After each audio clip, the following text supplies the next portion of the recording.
run toward gunfire and still struggle to walk into your own living room. You can lead under pressure and not know how to talk to your family. We've lived that tension. Hi, I'm John. I'm a retired Army veteran, a law enforcement chaplain, a mental health professional, an assistant team leader in a hostage and crisis negotiation team, a husband, and most importantly, a father. And I'm Sara. I'm the wife and mom who holds the line at home. We've seen what trauma does, what silence costs, and what faith can rebuild. We're here to talk to you about the part that nobody trains you for. Welcome to After the Call. Hey, what's up, everybody? Welcome back to After the Call. We're back. Finally. We're back. Yep. Finally, after I don't even know how many week hiatus. 2 week. One of these days we're gonna get this right, and we are going to be the podcasters that are every week. Well, we had Casey and the baby were here. Well, that's true. Casey, Doug, and the baby. I can't. We have to have grandbaby in the house, so we've had grandbaby, so that's a very good excuse. That kind of takes priority. Mm-hmm. What was your favorite part about them being here?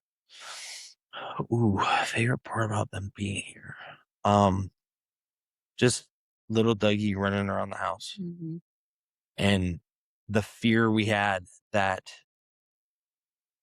having 6 dogs, he was going to get trampled or something like that. And they were like all. For the most part. They were like on their best behavior with him. They were like, oh, hey, look, he's our height. Maybe that's why they've been such brats the past couple of days, because they're like, we're on our good behavior for like a week, and now we're going to be off the chain. Not sleeping, all that stuff. Yeah, I think my favorite part was taking him to the aquarium. Aquarium was fun. Mm-hmm. The hand eating fish thing that was pretty cool. Was weird. Yeah. I will say that was. I like your hands are being electrocuted. I don't know if anybody's ever had that done, like where you put they have pedicures and stuff. Those little tiny fish eat your dead skin, and I don't know. It felt like that it was like electrocuting, but it was like, I don't know. It was weird, but good. We had the kids come in, but before that, I was at that training for 3 days, and that just. So I came wheeling back in. Thank goodness we came back a day early. Yeah. Which helped out a lot. Yeah. Because and then Madison came home from college. So we just had all the things happening. Mackenzie was here.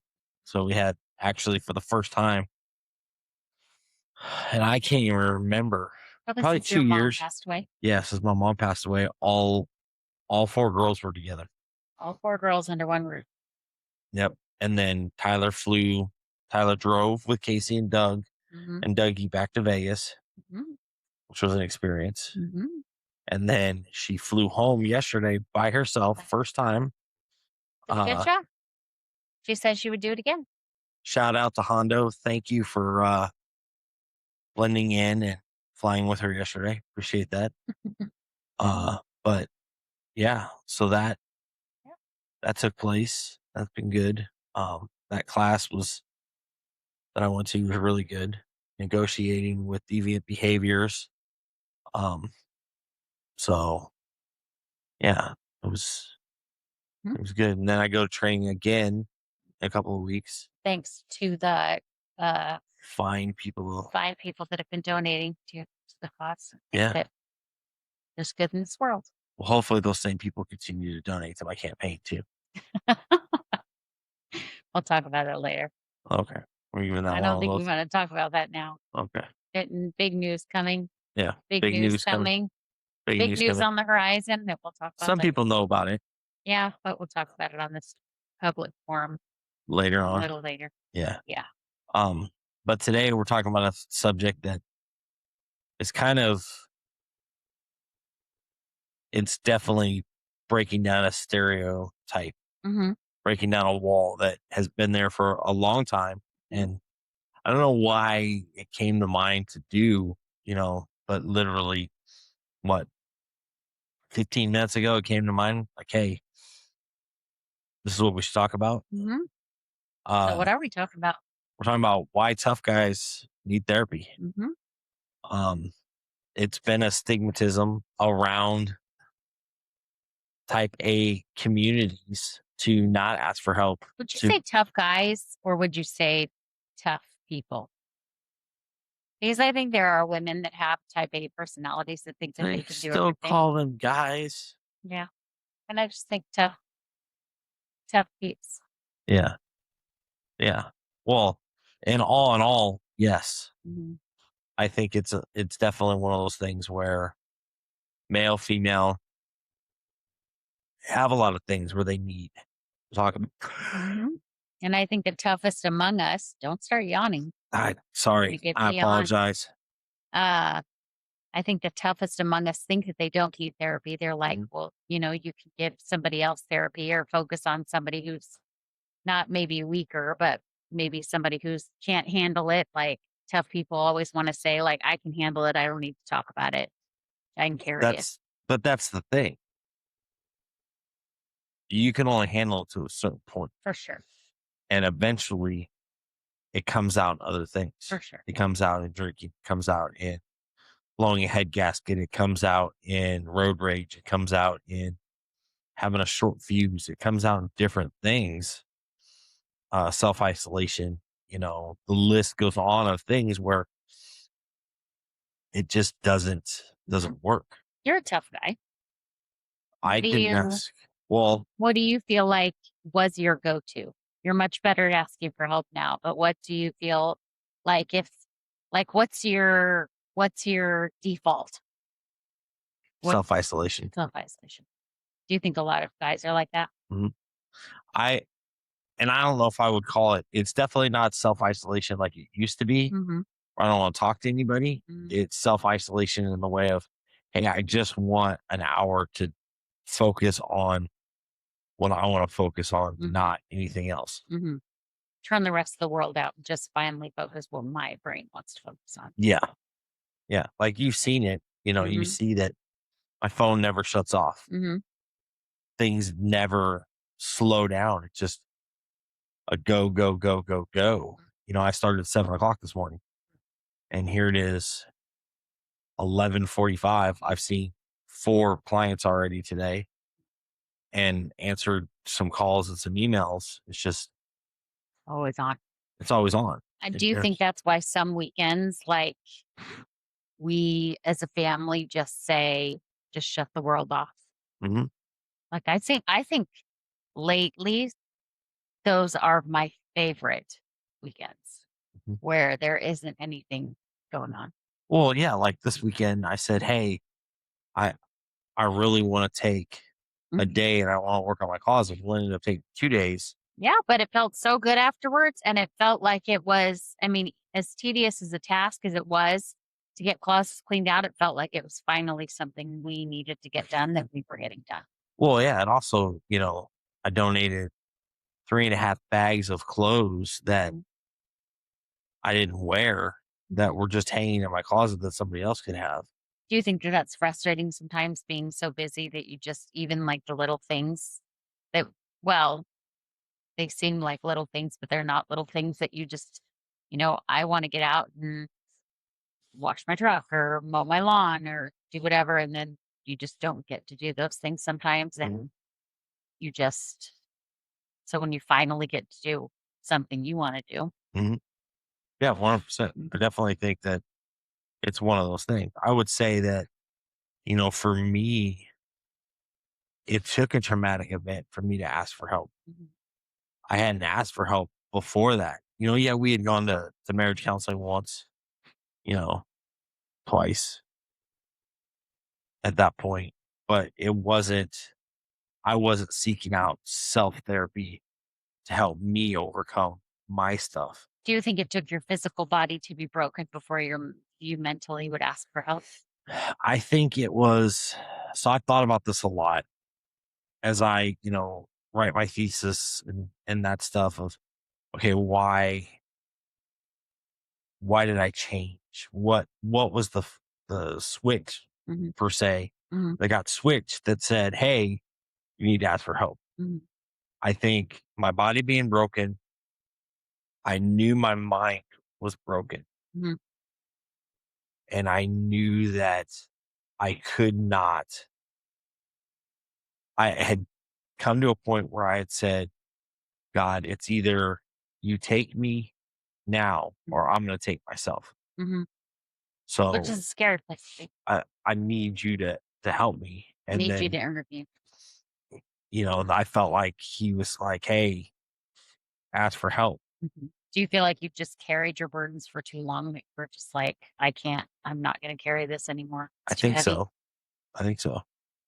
I think it did, in a sense of, I'd left Fort Benning. I'd been a senior jump master there and gone over to Sand Hill and been a drill sergeant, senior drill sergeant. And then from there, moved up to battalion and became a ops sergeant major, with Todd's blessings and guidance. And in the middle of all of that, when he was like, hey, I need you to plan this change of command, and we were getting a new commander, and literally we were sitting in the office, me and Jesse, having a glass of Jack before we headed home, and he walked in and said, hey, I know you're having knee surgery. You're running the battalion. What? And it was like a shock. But Do it you think was, that the military kind of puts that in you, that it's like, it's that there is no choice. You just do it. it does, in the sense of you work 2 levels above your current rank. Mhm. So So do you think that training you had in the military led you to later on, even after the military, do you think sometimes it still comes into play? Like you just feel like there is no choice. It's just, it's mhm, either do or do not. There is no try. mhm. Yeah, I definitely think that happens in a lot of different things that go on here. And the stronger part, like, and the stronger man just does it, doesn't ask for help. She Mhm. just gets it done. And then, cries himself to sleep, Yeah. or literally his mind breaks, or he's got a short fuse, or he's Yeah. blowing up on a traffic stop, or he's blowing up at his firemen, Right. or Do you think there's stigmatism around therapy when it comes to tough guys? oh, Like your 100%. therapy is not supportive, but a weakness. Mhm. That if you ask 100%. for help, you're weak. I think that, and I think the smartest thing we did here in our agency is, hey, this is available. It has nothing to do with the agency itself. So not being under, under the umbrella, Right.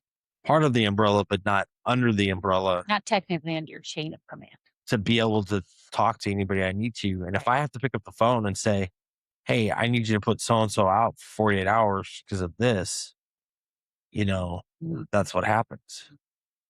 But I think the problem too is, and this is not an attack on human resources or anything like that, but human resources is out of touch. There should be a specific HR person that deals with just law enforcement. Mhm. And I don't care if it's a city employee, if it's a county employee, if it's a state employee, they just deal with the law. Mhm. Because when you have that, they're different than a regular Yeah. employee, Yeah. That's somebody else who works for the county. which, the commissioners, oh, we're going to take away holiday pay. Well, that's because none of them work holidays. Right. So why are you going to make the deputies that are working their butts off suffer and take away their holiday pay? When they're already And working we're off only going to duties give to them, make their bills. yeah, we're going to give them 8 hours of off duty time. Yeah. And oh, by the way, instead of we know you're working a 12-hour shift, but we're only going to pay you for the 8 hours. Right. Well, and isn't that kind of like a perk at any job? Like, like say you get a job at a restaurant. They're like, Mhm. well, we pay time and a half if you work the holiday. There's always in other professions incentives for giving up your time on a holiday. So there is, in a sense of, you get comp time. Mhm. Um, and I know this a long argument. A county cannot afford to pay overtime. Right. They can't. Ours definitely can't. Not with, if we would have taken the power plant, 100% we could have. Mhm. We didn't take the power plant. So we're not getting that money. Mhm. The new thing with data centers, data centers are going to bring in a lot of tax revenue too. Mhm. Could it be harmful for the environment? It could be. Mhm. But here's the truth of the matter. Not one of these quote experts knows anything. Mhm. Oh, well, they're going to use all these water and they're going to use this. But none of them have actually gone and talked to somebody. And then Tom, Dick, and Harry Mhm. hear that on the internet. They're like, oh, well, I'm taking him at his word. When in the, I mean, I think, The Are you dude saying changes just like- fucking tires. How the hell is he going to know what a data center does? right. Are you saying that like the long-term benefits outweigh? They could, Mhm. but you got to do the research Right. yourself Do research. to do it. Right. Don't take the quote experts. Do your own research. Well, and do the things that we need to do to get those people who are carrying the Mhm. weight, those people that we love the most, the Mhm. pay that they deserve. Because, I mean, I think that back to what we're talking about with tough guys, I think that there's already a, you know, do what you need to do, get it done, work this, do that, do all the things. And I am surprised that more people don't break. They can't break. Mm-mm. They can't. Well, maybe that's a good point. It's not that they won't, that they can't. They It's just can't. they know that they can't. Well, and here's the thing, and I brought up a minute ago about HR. Mhm. The problem is Mhm.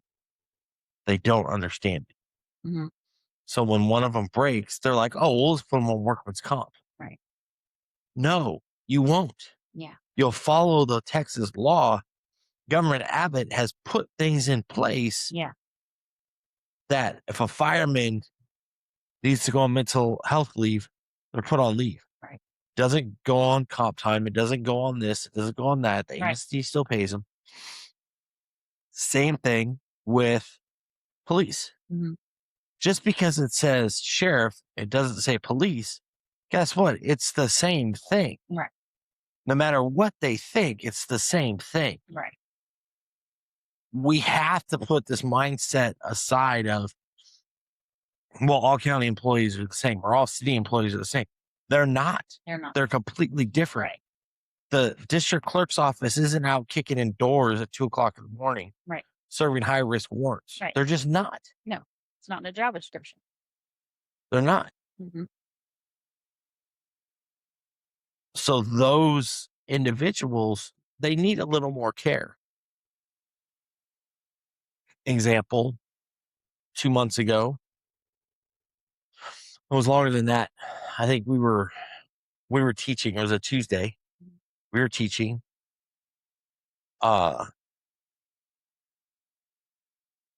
3-month-old baby had suffered not a traumatic event, not anything bad, but it had suffered, hit a long list of medical things.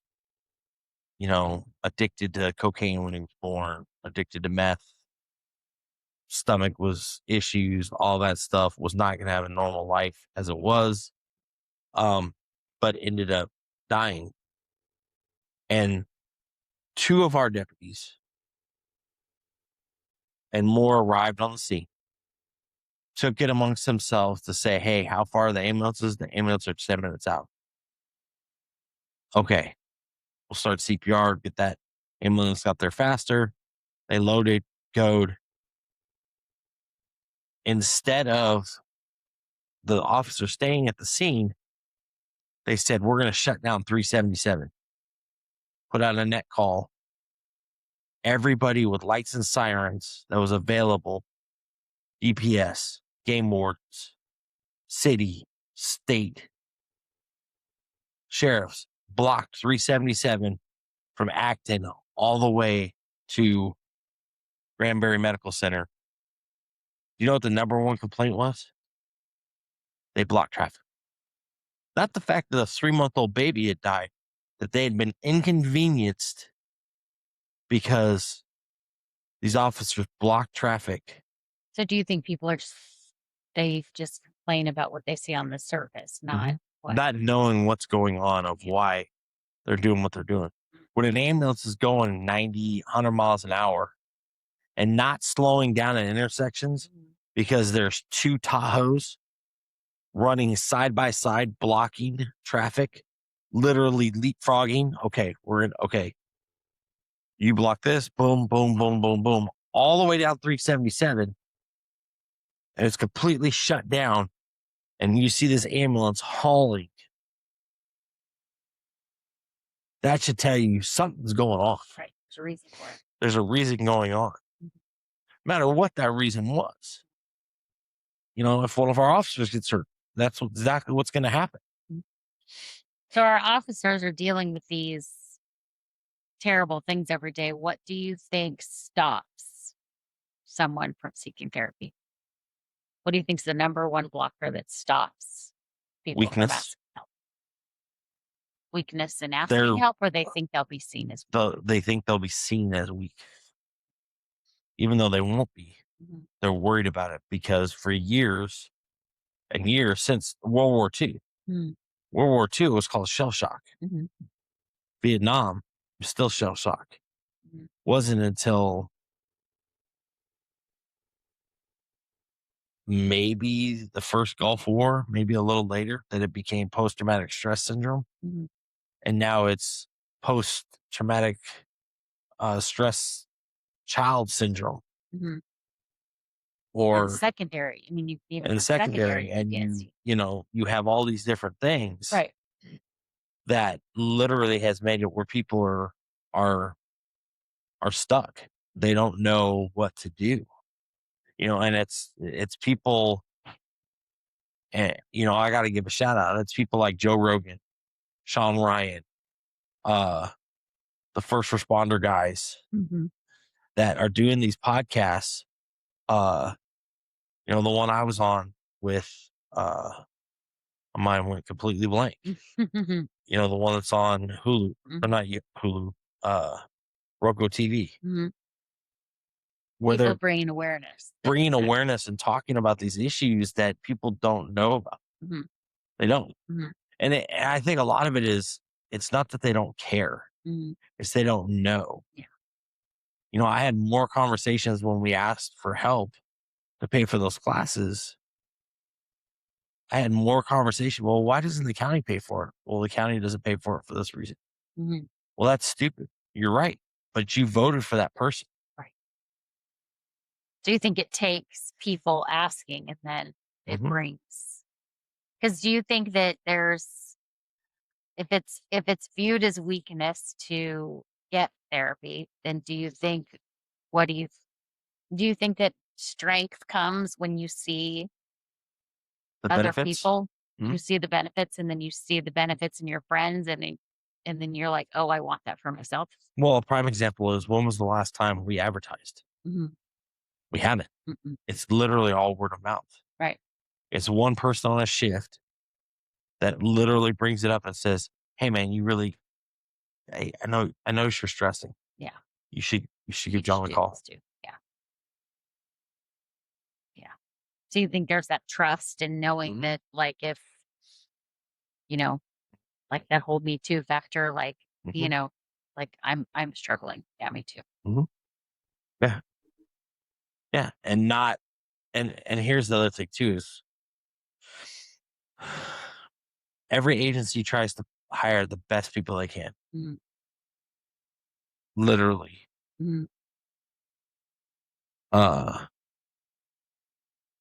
But they hire the best people they can. But the problem is that sometimes the people that they think are the best people aren't the best people. You have to have somebody who's been there. You have to have somebody that's been there. But the problem is agencies are like, hey, I really want to get rid of so-and-so. So when that other agency calls, I'm going to tell them what a great person they are, and they can deal with the repercussions of it. Well, then they get these people and they're like, oh, that. Right.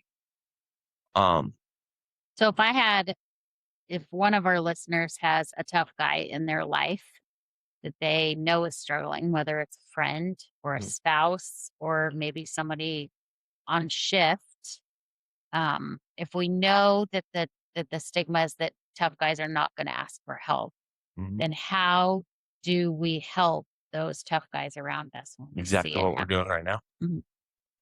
by this podcast, by them picking up the phone and saying, "Hey, can you come see so and so?" Mm. You know, there have been times where in the middle of the night I've gotten a call. "Hey, can you come by the station?" Mhm. Yeah, when? Are you busy right now? No, Because ignoring it isn't going to fix the problem. no, Just annoying is not going to fix it. You know, and the other thing too is, best advice I ever got from Dr. Ward was people will take off for a medical appointment. Mhm. They'll take off for a dental appointment, Mhm. but why won't they take off for a mental health appointment? Same thing. Yeah. Your mind is just as important as your body. It's just as important as your teeth. Yeah. Your mind goes, and guess what? The other functions don't work. Yeah. You know, we forget a lot about uh, fight, flight, freeze, and fawn. Mhm. We forget about that a lot. We get stuck in the fight phase, Mhm. or we get stuck in the, well, I'm going to run away from that, Mhm. or we get stuck in the, they're locked up, or we get the, well, I'm, I'm going to go back. Mhm. Mhm. You know, um, until we get to that point where people are like, okay, hey, I've got to do this. I need to get the help I need. Mhm. We're just going to repeat the cycle, Mhm. Well, and seeing it in each other. So, like, if you see somebody on your shift that's struggling, don't be afraid to say, which is, you know, it's one thing that I'm excited about. Next month, I get to go, even if it's only a 2-hour block, Mhm.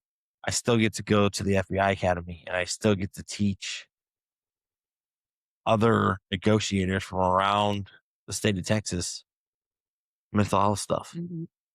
Have you noticed that when you bring up mental health, there is it kind of like when you first get there, it's like, oh, there's the mental health guy, don't really need that. And then by the time you get done with it, do you feel like you're opening doors? I would say when I first started this, yes. Now, because I built a reputation through multiple agencies Mhm. where they're like, yeah, hey, call John. Mhm. Hey, have John come do this. Mhm. You know, the FBI has an entire wing of psychologists, but I'm getting calls from field agents. Right. Hey, I'm dealing with this. I get calls from Washington from guys I know from the Secret Service. Well, Hey, no wonder your phone never stops. I'm Mm. I'm dealing with this. Hey, how do you get by this? How, you know, that I get guys from other 3-letter agencies that reach out and they're like, hey man, I'm struggling with this. How do I talk to my family? Mhm. And, you know, for those individuals, it's hard because they have to be two people. Mhm. They have to be the person that comes home where their kids think they're a stock trader or they Right. think that they're, you know, something else than they are. Right. And they come home in their suits every night or, you know, Mhm. but in reality, they're badass pipe hitters Right. kicking indoors in foreign countries and they're going on a business trip and they're coming back, Right. you know? So Right. it Have is to what have it a is. place to vent it out somewhere. You got to have a place to vent it out somewhere, but you also have to have somebody that can listen to it and not, oh, well, I wondered how that happened. Yeah. You know, Somebody who's been there too. yeah, Mhm. I'm still waiting for the alien to call and say, hey, I'd really like to come in and talk about, you know, interstellar travel. And, you know, that'd be cool. We're really stressed on my planet. Yeah, cool. Hey, I'm available. If you need me to go to No. Uranus or Venus or something like that, I'm there. Just kidding. They're like, we're really stressed on, the tough aliens on my planet are very stressed out. Hey, you know, I could come to Area 51 and offer mental health classes. Just Well, saying. I'm sure they need it out there. Yeah. I'm sure they need it out there. Yeah. I'm sure the ranch would love that. Yeah, I'm sure. So you think that you think that tough guys don't ask for help because they think it's weakness. Mhm. And what have you seen in your line of work when a tough guy who thinks he's going to be seen as weak finally feels safe enough to just like, you don't have to give names or specifics, but like, have you ever seen it where a tough guy just comes into your office like, this shit ain't gonna work for me. You are just like every other person I've ever talked to, and I can handle my own stuff just fine. Can you Uh, give us an example of someone that has just completely so changed? the short answer is freedom. Mhm, The performance side of me, it took a year, well, over a year. It's been 2 years to watch that person go from an 81 on their post traumatic stress test, or not, their anxiety test, mhm, to a 2, mhm, from a 73 to a 0 on their depression, mhm, to go from being high on their PTSD scale, mhm, being clinically having PTSD, being at the top of the chart, to completely falling off the chart and not go from, I think it was a 58 or a 70 to a 0. mhm, That that's freedom. mhm, That's them have learning coping skills to be able to go, okay. Now, in saying that, does that mean that they're don't have a short fuse still, that they're not pissed off at some things? No, that's mhm. not, because that's still going to be there. Right, It's still going to happen. right. But for them to know, okay, hey, this is where I was, this Mhm, is where I am. I only go to therapy once a month now for a checkup, and this is what I'm doing for better. mhm, Another one is an individual came in for anger issues. Agency specific, agency sent him in. Hey, we're going to send this person to him, blah, blah, blah, blah. Okay, no problem. To watch that individual completely turn around to the point of people have noticed that they've changed, didn't know how they changed, but because he kept his mouth shut and he didn't tell anybody, hey, I've still been in therapy the last year, he's told people on his shift, hey, you need to go in and talk. mhm, But admin didn't know that mhm. because he was afraid of the stigmatism that was going to come from it. Right, Completely different, to the point of, well, that changes my opinion of him. right, And yeah, I think he's going to do fine in his interviews. right, right. What do you think the key is? What have you seen in your line of work where the light bulb have you had that experience where you'll be sitting with someone, a tough guy who's like, "This isn't gonna work." Have you had the privilege of seeing that light bulb where they're Mhm. finally like, "Oh," Mhm. and it changes? It does. And I've also noticed too that the more things that I put out, like, I've had a lot of people reach out after the call came out, and they were like, "Hey, man, I bought the Jump Master Recovery. Dude, there's some great stuff in there. I started doing this. I built this habit off Mhm, of it. Cool." Or a husband saying, "Hey, my wife and I are roommates. mhm, I started doing X, Y, and Z, and this is where I am now." right. One in particular 2 months ago came to me and they were literally on the verge of divorce. Mhm, I gave him Armor and Intimacy. He literally reads it in bed at night, and literally they're more intimate. They're more hanging out together. They're doing everything they're supposed to do. mhm, They're working through it, and they're doing good. Now, the tactical Jenga books are out. People will buy certain ones and they're like, man, hey, I got this one. I read this, and, I'm doing that. You know, the biggest thing is getting in the habit. mhm, Those are tools to start. mhm, You have to take the steps after that to get better. right. So I can give you the tool. You can be the horse and I can lead you down the water. Yeah, But if you don't feel like drinking, you ain't going to drink the water. right. just like all these supervisors can lead people to the water, Mhm. they can't force them to drink it. Yeah. We'd like to, Well, but you it just can't doesn't work force your that way. loved one to drink either. You have to leave. You have Right. to leave it up to them.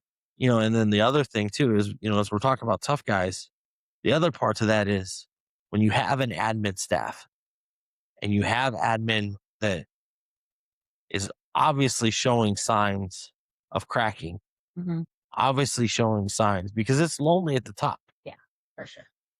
You have to say, you know what? I need somebody to talk to. Mhm. I have a therapist. You have a therapist. Mm. There's nothing wrong with picking up the phone and saying, hey, I'm struggling today. Yeah. Like even as we're sitting here, my watch went off and it was, hey, how are things going? Mhm. Just follow up. Just be real checking. with each other. Just be real and not hold back. Yeah. And that's, I was listening to something this morning and they said that they'd rather hang out with, it was like something about like foul language and, Mhm. kind of different things. And that he said that he'd much rather hang out with somebody with a foul mouth who's real Mhm. than somebody who just feeds you whatever you want to know. Mhm. It, yeah, that, and I don't know what it is. And I don't know why, but people put chaplains and pastors on this pedestal Mm-hmm. of, oh, look at them. I'm a normal guy. Mm-hmm. I was a trigger puller before I was ever a chaplain.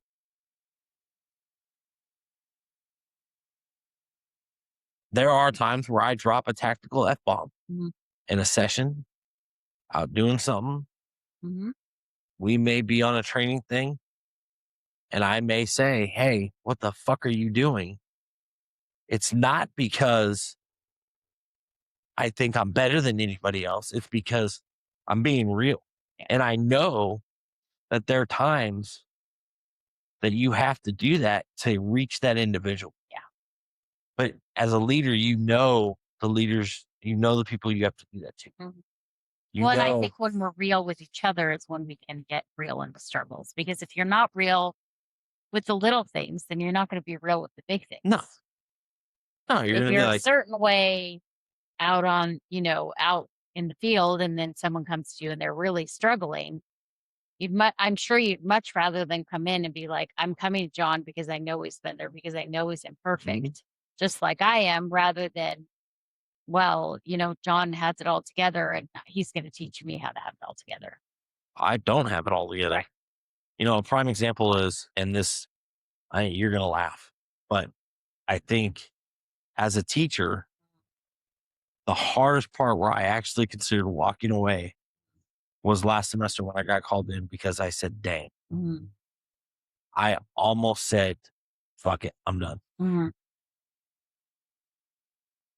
I said, dang in a classroom. Was it right? In the contents of what the conversation was in regards to, Mhm. I don't think it was bad. Mhm. But But it's also following the rules of that situation that you're put into, I like got knowing your audience. scolded for it, Yeah. But it's also knowing your audience.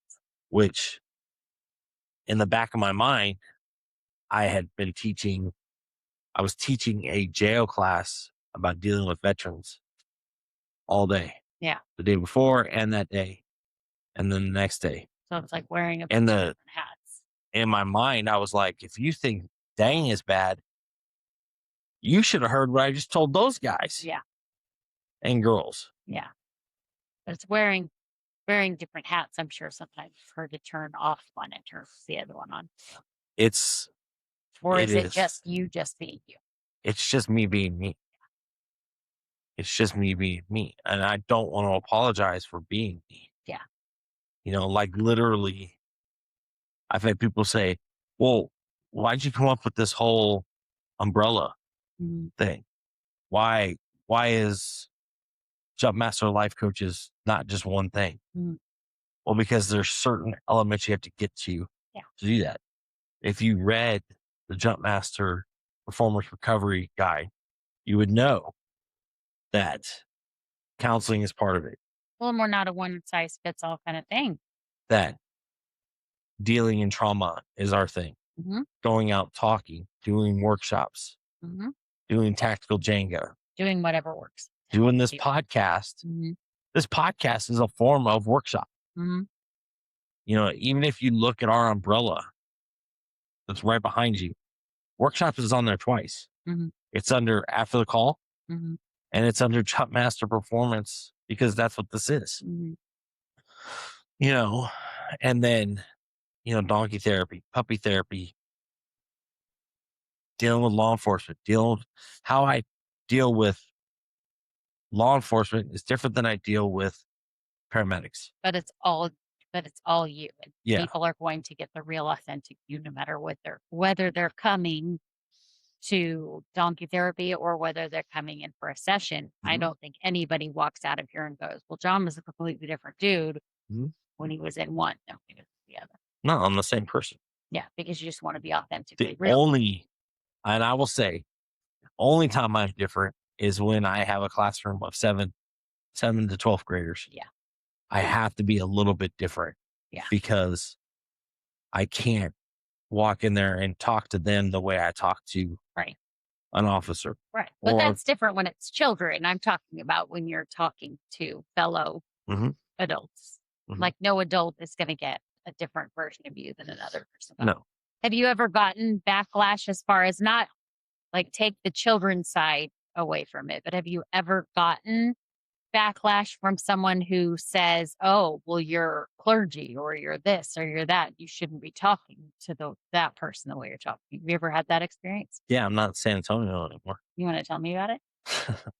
I think so. In San Antonio, when I started seeing uh different officers and firemen and stuff like that and teaching them, it was this is how that goes. Mhm. To You were doing the method that you knew what worked. yes, Did you get backlash for it? I 100% got backlash from the director because she had it in her mind of, no, you don't talk to him that way. You can't talk to him that. No. The reason you're surface on deep is because you're in there going, Jesus loves you, and all you have to do is pray. No, there's more to it. Mm-hmm. Yes, Like that's a part of it. that's a part of it. Yes. But you got to be honest with Jesus. Mhm. You got to tell him all the dirty shit you don't want to tell him.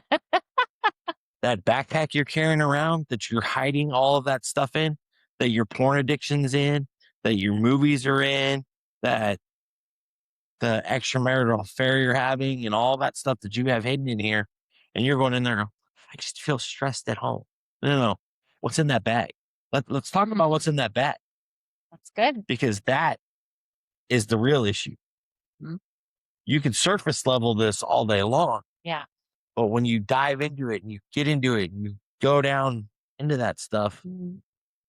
and you get to where the perversion is, you get to where those things are, Mhm. you know, in that class that I went to, uh, Dr. Jamie asked a question and the way she asked it, she asked it two ways. The first one was, what's your fantasy? Mhm. Everybody was like surface level. And she turned around and she goes, what gets you off?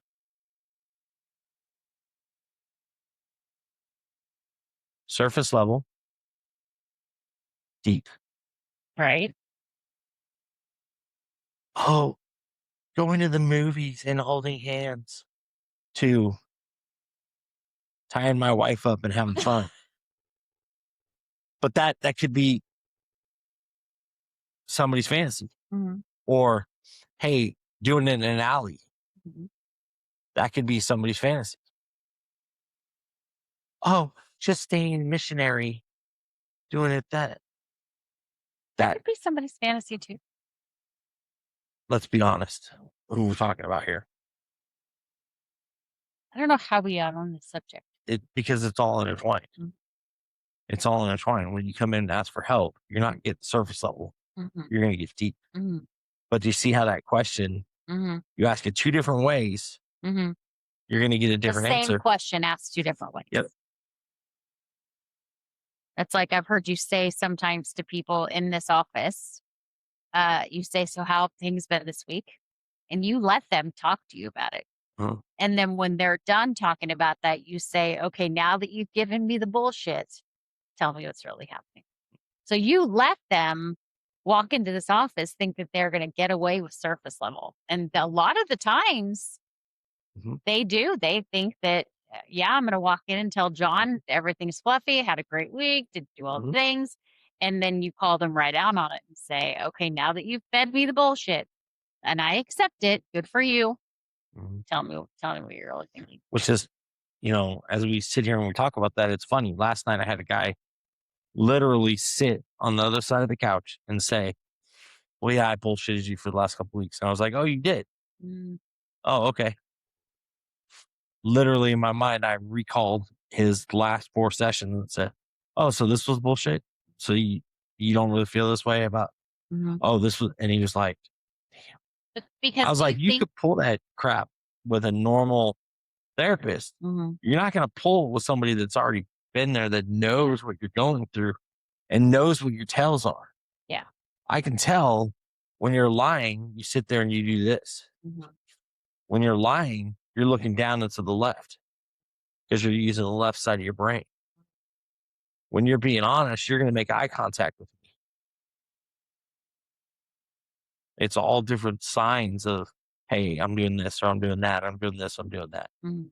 So, Do you think that that's why people sometimes are in therapy? Like you have people that are like in therapy for years and years and years, and nothing's ever changing, and it's changing, but it's not changing like it should. Do you think it's because they're just surface level?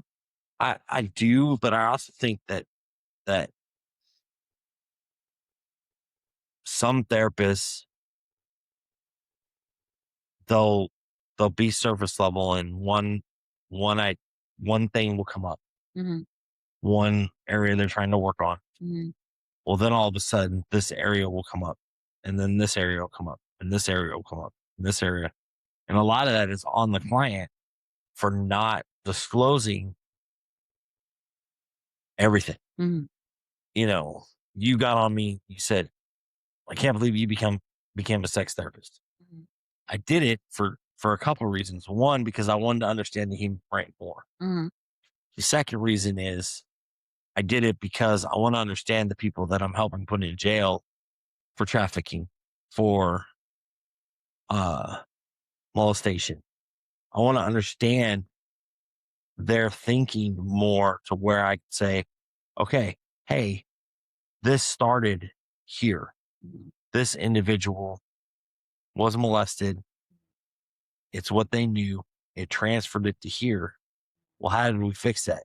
Well, when that individual brought it up and said, hey, this is what happened to me, dad or step bio or stepdad had turned the family against her or him, and they ignored her and didn't believe her. So then what happens? So she starts doing it because that was what her experience was. Hmm. Or you have a 9-year-old kid who's exposed to pornography, hardcore pornography, and you can't figure out why they're trying to kiss everybody at school. Right. Well, why is that?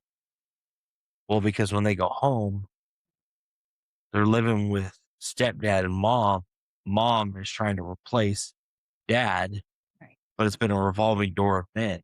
Right. Or reverse it, and dad has custody because mom has walked away, and it's a revolving door of women coming in. Well, dad throws them down in front of the TV, throws a movie on. Hey, watch this. This is what I'm going to be doing.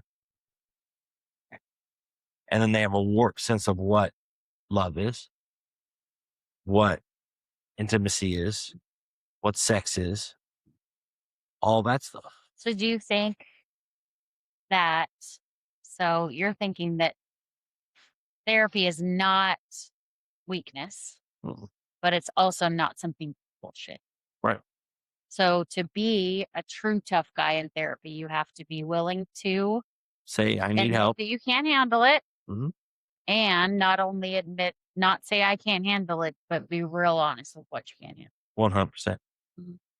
100%. And not, and the biggest thing in that is say, I need help. Yeah. Because if somebody refers you to us or refers you to any counselor, Mhm. you're not going to get anything out of it unless Right. You're going to get you out of it want the what you help. put into it. Yeah. Unless you want the help. Mhm. If you don't want the help, then don't waste that therapist's time. Don't waste your time. Right. Right. Right. Use your deductible for something else, you know? Exactly. And one thing I did learn is when I was still at Stillwater was if you want them to be invested, make them put a little money into it. Mm. Why don't you guys take insurance? Well, one, it's a real pain in the ass. They're going to make me charge you a lot more than I'm currently charging you Right. to come in. So, hey, it's $50 a session, Mm. $100 for a couple, 65 for non-first responders. Mhm. You're putting something into the bank. So you're not going to want to come see me for year after year after year after year Yeah, and because you bullshit got to pay it. Yeah. I'm not going to bullshit you. But You're going to want to get the help. You're going to want to get better, Mhm. Yeah. you know? Yeah. Do we have some cool things coming up as we finish up here? We do have some cool things coming We've up. paused donkey therapy. We paused donkey therapy until September, Yeah. which Yeah. actually worked out good too because there's an outbreak Mm. in the state of Texas. Yeah. So we're praying for especially praying for Texas Rescue and all their Yes. animals to stay safe. Yes. So we're doing that, but it's also the weather became a factor, and families are just busy in the summertime. Yeah. Can't believe summer is, not really coming to a close. Coming to a close, but not coming to a close. Mhm. We start, we have open house on the 4th. Mhm. We have Co-op starting the first week of September. co-op starting the first week of September. Mm-hmm. We have softball starting Mm-hmm. first week of August. Mm-hmm. And the Jump Master Wellness Office is being renovated as we speak. So it's So, going to be well, opening the up Jump here. Master Wellness Office. That's what I meant. Oh yeah, That's what I said. wellness. Wellness office. Wellness office. We also have another office at an offsite location. Oh, yeah. That's exciting. We have an offsite location that is used for our juvenile probation that we use. Mhm. So that's at an undisclosed location. Mhm. You have to be in that to go to that Yes. office. So Exactly. Good things happening. yeah, we're working on things. I go to training next week after next. Mm-hmm. Go to a team leader course. Mm-hmm. And then August, I have the FBI class that I'm teaching, which is going to suck because I got to drive to Tyler for the day. Mm. One more question I want to ask you before we close out. I'm just curious about, do you think that being a hostage and crisis negotiator makes you a better counselor?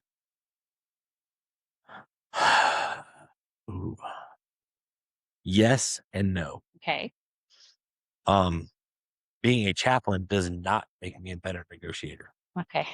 And the reason I say that is I don't introduce myself. Mm-hmm. So if we have a hostage or, a crisis situation, when we call in, I don't say, hey, this is John. This is Chaplain John from the sheriff's office, Right. blah, blah, blah. Hey, man, this is John. What's Yeah. going on today? Yeah. I keep it real simple, real. Yeah. And the reason for that is if they hear you're a cop, they automatically think you're an authority figure. If I tell them the chaplain, they automatically want to talk about death Mm. or the possibility that they don't want to talk about death. Oh, okay. And you never want them to focus on that. Your goal is to get them out in a safe manner. Mm. Now, does that always happen? No. Mm. Do you think that doing your job, doing the multiple different jobs that you do, especially like with SWAT and the hostage team and all the things, do you think it helps you see through people's bullshit more now than you did before? It's definitely taught me more how to read people. Mm-hmm. Like, I wish I could go back and be a interrogator Mm-hmm. with the skills that I've learned now. I would recommend to uh, some 3-letter agencies to put their people through counseling, Mental health classes. mental health counseling. Yeah. Sitting there watching Death by PowerPoint is going to want to kill yourself anyway. Yeah. But sitting there going over different stuff, Do you feel like you read people better now than I you did definitely read people better now. Yeah. So it kind of helps in both jobs. What else we got going on? I think that's it. Maddie goes back to school Gets back to school. Just we're not. for her senior year. Then she graduates in June, Yep. We're just May gonna or June. enjoy the rest of our summer. Mhm. What's left of it Yeah, will have to go by faster than we think. we still have 6 dogs. Mm-hmm. Yep. 6 dogs. Yeah, we have not slept in a week. No, we have not. So the fact that we're sitting here is pretty amazing. Well, we've also noticed that Wolfie has PTSD when his teenage mother is gone. Wolfie is a dog. Tyler is not a teenage mother. Wolfie is a dog. Never know what the weird names the celebrities are giving their kids. Wolfie is a dog, Yeah, not a child. yeah. So, anyways, again, as always, thank you for being patient with us and our sporadic podcasts. We really are going to get this out to you because, like John said, it's a workshop and it's a form of therapy for us. And we hope you enjoy listening and that if you have any questions or if this struck a nerve with you and you're thinking, well, I'm sick and tired of carrying all my crap, I'm going to go ask for help. Or if you have a tough guy in your life that you can tell, trust me, I have seen John crack some pretty tough nuts and I'm friends with a lot of them. I don't crack nuts. Yes, you do crack nuts. Anyways, John the Nutcracker. Great. That'll stick. All right. We love you. Love y'all. Stay frosty. Be safe. All right. And stay cool the next couple of months as it gets hot. Yeah. Love you, Texas.